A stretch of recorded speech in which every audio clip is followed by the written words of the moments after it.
Vou mudar um pouquinho o foco, vou falar sobre viagem, que é um tema que eu adoro, mas voltado aí para pessoas que têm doenças crônicas neurológicas, especialmente doenças que têm certo estigma ou então que têm um comprometimento cognitivo associado.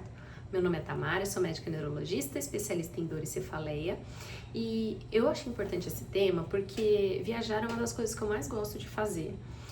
E eu sempre falo que quando a gente tem alguma condição crônica, a gente tem que se planejar muito melhor para conseguir executar, por exemplo, uma viagem a longa distância.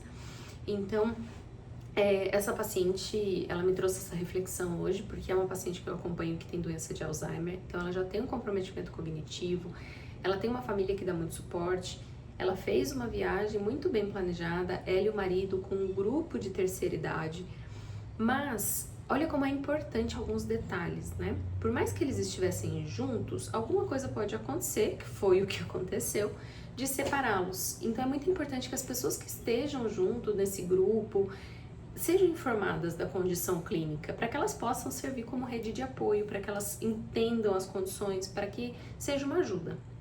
Então eles foram para o Japão e a escala foi em Doha, logo naquela época que estava tendo o conflito com o Irã.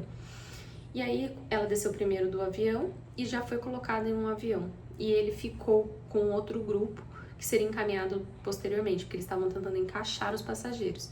E aí imagina, ele chegou 2 dias depois no Japão, em relação ao voo dela. E ela ficou assistida por todos esses colegas que, felizmente, algumas pessoas sabiam dessa condição, que estavam junto com ela, então deram toda assistência. Como ele resolve toda a parte financeira, porque ela já é uma paciente que tem comprometimento de funções executivas, então não consegue lidar muito bem com as finanças mais, esquece coisas importantes nessas tarefas mais complexas, ele é que toma conta de tudo. Então ela não tinha um cartão de crédito, ela não tinha dinheiro com ela, estava tudo com ele. Então é importante a gente pensar que essas coisas podem acontecer para que a gente faça um planejamento, talvez deixar uma certa quantia de dinheiro, um cartão com limite, informações através de pulseira, num papel, porque intercorrências podem acontecer. E a mesma coisa, por exemplo, para pacientes com epilepsia, que muitas vezes tem um estigma com receio de contar, mas é importantíssimo que as pessoas que estejam próximas saibam como lidar. A gente tenta fazer o máximo de conscientização para a população geral, mas é muito importante. Então, caso tenha uma crise, o que fazer? Explique para alguém que esteja junto, conte as medicações, deixe um papelzinho, olha, aqui ficam as minhas informações, ou aqui tem um cartão com QR Code com as minhas informações, ou então numa pulseirinha, a mesma coisa. Então a gente precisa se planejar, porque claro, ninguém quer ter intercorrência, mas elas podem acontecer.